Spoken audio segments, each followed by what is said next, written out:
Dear students, good evening. Welcome to Law Excellence IAS. Let us start the discussion on today's newspaper, that is 28th December 2020. The first article for discussion is Limited Partnerships. Congress left, how they have aligned over history. Let us try to understand. Congress represented centrist politics by and large, and Congress also has left-oriented and also right-oriented leadership. So it is an umbrella that has got different thought processes. It is an umbrella. And when we go to left parties, you know that they are purely socialistic oriented. In India, left is involved with democratic process.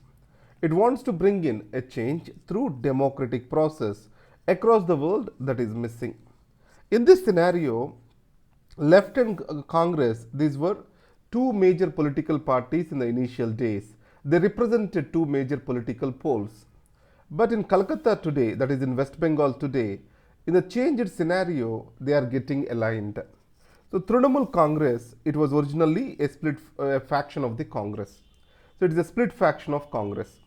And then the rightist party, that is BJP, it is trying to sweep the political spectrum in West Bengal. In this case, Trinamool Congress, it has taken up the space created or vacuum created by Communist Party. Now, Congress and Communist Party coming together, they want to create an alternative in West Bengal. In this case, if they split any votes, they are going to split the votes of TMC. That is providing an advantage to BJP. The biggest advantage to BJP is not the consolidation of its own votes, but also the split in the opposition vote. And second, let us see the Kerala. In Kerala, Congress and left, these are the main, ruling and opposition parties. It means that in Kerala, these two parties are competing. And on the other side, in West Bengal, they are aligning.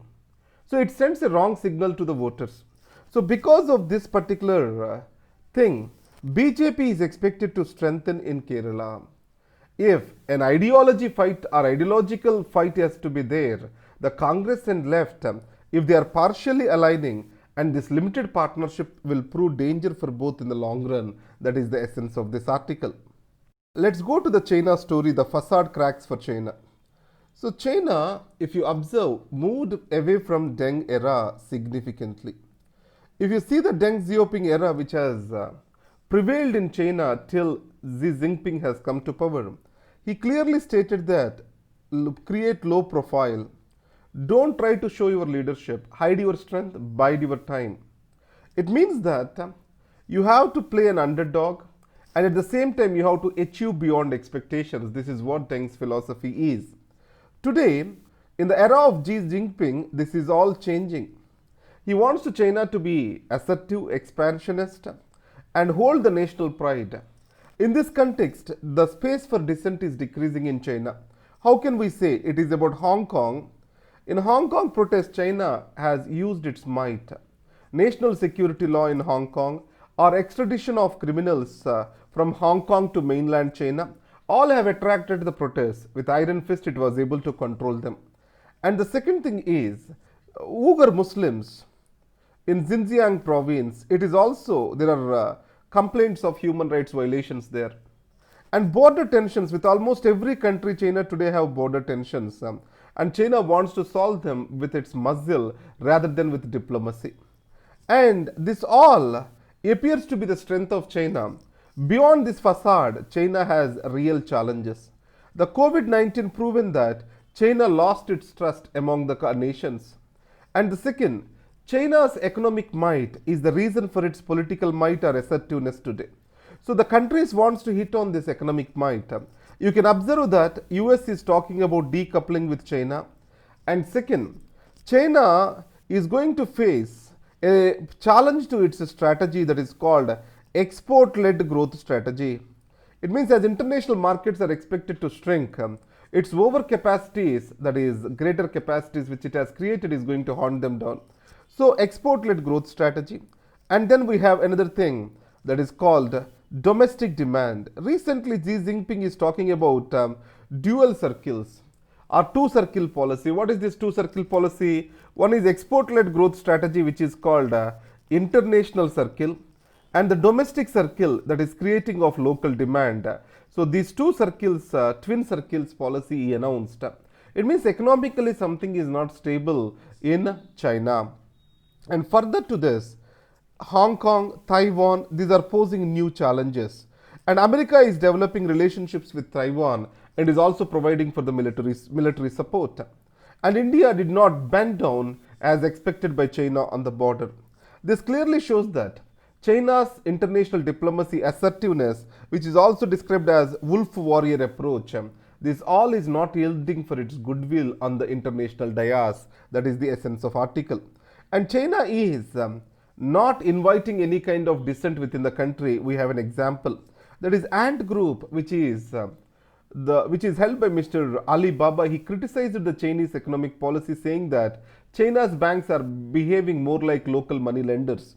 After that, China started haunting Alibaba and its groups, and today it is not public listed. Almost $37 billion public listing is being stopped.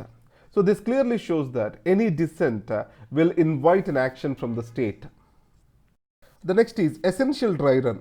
The vaccine is on its way, and emergency approval use is going to come for India's developed vaccine soon. In this case, India has to do a dry run, and it has already started in the states of Andhra Pradesh, Gujarat, etc.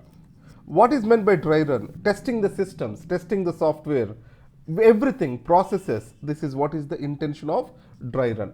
Why it is essential? It's a massive exercise. 30 crore people will be given vaccine. It means total 60 crore doses have to be administered. That's where a clear data maintenance and follow up on adverse reactions is essential.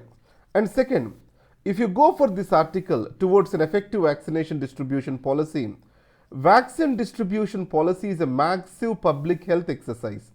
Then what is the objective of taking vaccine? There are two here.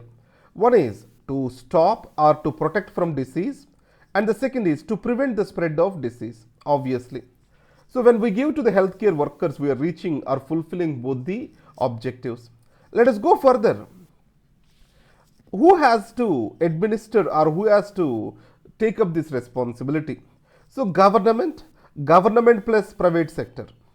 If government takes care of the poor and marginalized, if private sector is allowed, it can take of the people who are affordable. So why can't we allow both? That is the question over here. In that case, there are two advantages if both are allowed. The government resources can be kept aside for poor and marginalized. It means that the government funds can be saved. And also availability of the vaccine for the poor and marginalized from the side of the government are increasing. So that's why let us also bring in private players so that rich and affordable can take the necessary vaccine from the private players. That's how we can put it as. Notes from an year of unease. 2020 is seen as an unease year by everyone. We have many challenges in it. The pandemic has really created challenges to us. In this case, 2021, as we enter this year, what shall be our priority? One is healthcare, and then COVID-19 handling it is the first priority. And the second thing is we have a standoff with China on the Ladakh segment. We need to immediately address this China standoff. Third is economy situation is going from bad to worse, then recovery path has to be taken up. And job creation, if it suffers, in the era of demographic dividend for India, is going to create a unique challenge for this country. So how to create jobs for millions and millions of the people has to be thought over. And finally, constitutional institutions are facing a strange tension like never before. Bringing back the constitutionalism, constitutional propriety, and respect for the constitutional bodies is essential to protect our body politic. These are the suggestions given by Mr. M.K. Narayan. Next is, on Nepal, India prefers to watch from sidelines. India has always been criticized in Nepal as involving in its internal affairs. In this case, India is not involving with the ongoing crisis in Nepal. What is the ongoing crisis in Nepal?